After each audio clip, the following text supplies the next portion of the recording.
पालो अमा आमिना जो लाल जजो हुस्न बेमिसाल आयो सखील जे पालो अमा आमिना जो लाल आयो सखील जे पालो आहे एहसान आयो जग में जवानो आहे एहसान थियो जग में एहसान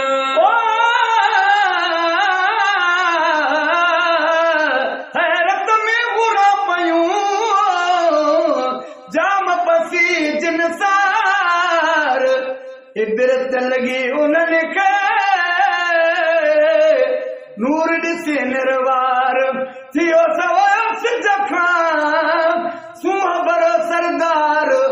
कंबियो कमर कलबी आदो जहित बार चेहरे जो चमकार चिटो थियो चंद्र खां आयो जग में जवान कुर्ब करीम ने अची ॾिनई मान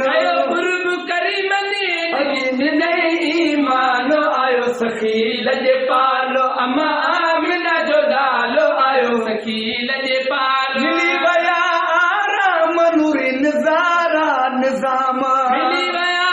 आराम नूरी निज़ारा निज़ाम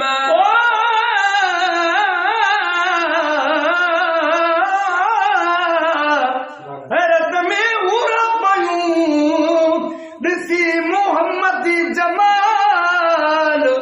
दू बदू दिलबर जो थियो वाहिद साण विसाल घणे ॾिसिबियूं ॻाल्हियूं त वॾो आहे कमाल कलबी मोहम्मद मीर जो मिले कोन मिसाल एॾो मदद वालो मिठे अल्लाह जो मिली वया आराम नूरी निज़ारा निज़ाम सुबुह शाम कसाण पढ़ो दुरूद सलाम सुबुह शाम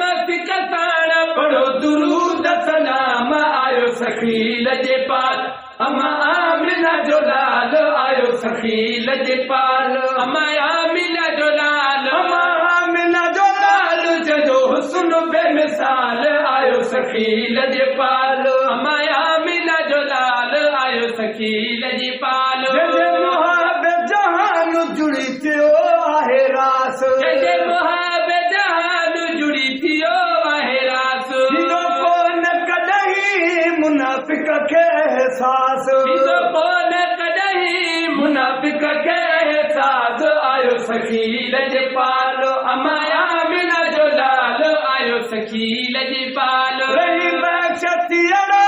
वॾा कुर्ब थोरा रही बख्शतियड़ा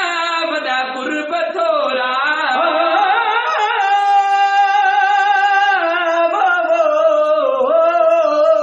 थोराई थोरा मुंह ते मारवड़ ने जा